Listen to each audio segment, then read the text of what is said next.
Sheikh Ahmad Gumi has once again put Nigerians into a huge debate. His position on bandits has people talking everywhere. Some support him, some strongly disagree. And social media is completely buzzing with arguments about what he said and what it means for our country. Before we dive deeper, make sure to like this video, subscribe, and turn on notifications so you don't miss any updates on this story. Gumi is a well-known Islamic cleric from Kaduna. Over the years, he has become famous not just for his religious work, but for speaking boldly about the security challenges Nigeria faces, especially in the northern regions where banditry has caused serious problems. The problem is, his approach is very different from what many people expect. Instead of calling for immediate military action, Gumi suggests dialogue. Then he says that talking to bandits, understanding their complaints, and negotiating can actually help reduce violence. This is a position that not everyone agrees with, and it has created a major divide in the country. Many Nigerians argue that bandits are criminals and that any attempt to negotiate with them is dangerous. Families who have lost loved ones to kidnappings, attacks on villages, and other crimes see Gumi's approach as too soft. They feel that negotiating with people who have caused so much pain sends the wrong message. On the other hand, supporters of Gumi say that constant military action has not solved the problem, and that his approach has helped reduce bloodshed in some cases. They say he is a peacemaker, and that he has even convinced hundreds of armed men to surrender peacefully in the past. This debate has gone beyond online arguments. Religious leaders, civil society groups, and ordinary citizens have all shared their views. Some call for Gumi to be arrested, while others defend his right to speak and work towards peace. The conversation is also attracting international attention. People are asking questions about how Nigeria handles security and whether dialogue or force is the best solution. What makes this issue even more important is that it is about real lives. Students are being kidnapped, farmers are afraid to go to their farms, and markets are sometimes unsafe. The decisions made by leaders and influencers like Gumi affect the daily life of Nigerians. That is why people feel so strongly about his stance.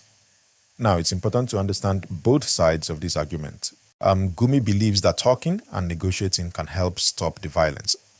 He argues that understanding why people turn to crime, addressing their complaints, and offering opportunities can prevent future attacks. This approach may sound unusual, but some experts say it could work if done carefully and with strong oversight. Critics, however, say that there are criminals who will never change. They argue that negotiations might give bandits confidence to continue attacking, thinking they can get away with it. They say the government and security forces should focus on protecting citizens and enforcing the law strictly. This is the main source of disagreement among Nigerians, whether to use dialogue or force to tackle banditry. Social media has been filled with heated arguments. Twitter, Facebook, Ifa, and Instagram are full of posts supporting or criticizing Gumi. Ordinary Nigerians share their opinions, often based on personal experiences. Some say that dialogue might be helpful, while others are frustrated and say that violence should be met with strong action. This conversation is not just online. People talk about it in their homes, workplaces, and places of worship. Civil society groups have also weighed in. Some organizations want the government to take action against Gumi. Others urge calm and say that peaceful solutions are important. The media continues to cover the debate extensively, showing both supporters and critics. This makes the topic even more talked about because everyone has a perspective and every perspective is passionate. It is also important to note that Nigeria's security problem is very complex. Banditry is not only about criminal behavior, it is linked to poverty, lack of opportunities, and sometimes social neglect. Gumi emphasizes this in his statements. He says that understanding the root causes is essential if the country wants lasting peace. This part of his argument is often overlooked in public debates, but it is central to his approach. Many Nigerians wonder whether there is a balance between negotiation and enforcement. Can the government both talk to bandits and enforce the law strictly? This is a question that has no easy answer. It is a topic that will continue to divide opinions for a long time. That is why Gumi's statements are always newsworthy and create so much discussion.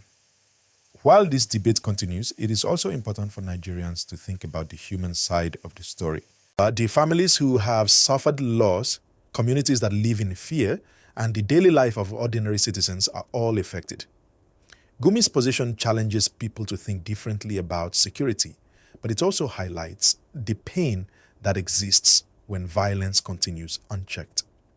Remember, if you enjoy this discussion and want to stay updated on this story, make sure to like this video, subscribe, and turn on notifications. Your engagement helps spread the story and ensures you get the latest updates in real time. The discussion around Gumi is also educational. It raises questions about leadership, governance, and the role of influential individuals in society. Nigerians are learning to weigh both sides, the moral responsibility to protect citizens and the practical solutions to reduce violence. Both sides are arguing for peace, but the methods are very different. Even though opinions are divided, the conversation itself is important. It forces the country to reflect on long-term solutions to insecurity.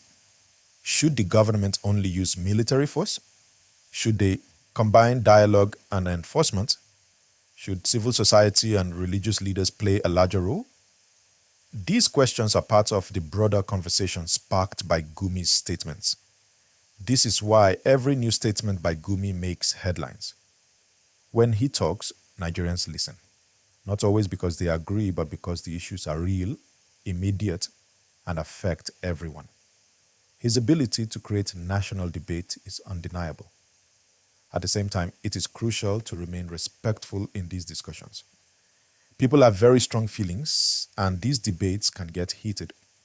Gumi's supporters urge calm and understanding, while critics urge vigilance and accountability. Both perspectives aim to protect Nigerians, but they differ in strategy. Now, this conversation is far from over. Social media trends continue to show heated discussions. Community meetings, religious gatherings, and news platforms all report on this. Nigerians are continuously trying to understand how to achieve lasting peace and security. Gumi's approach, while controversial, pushes the conversation forward. So, when discussing Gumi, it is helpful to remember the context. He is advocating for dialogue to reduce bloodshed, while critics focus on law enforcement to protect citizens. Both sides have valid concerns. This makes the debate complex but also very real and necessary for Nigeria. And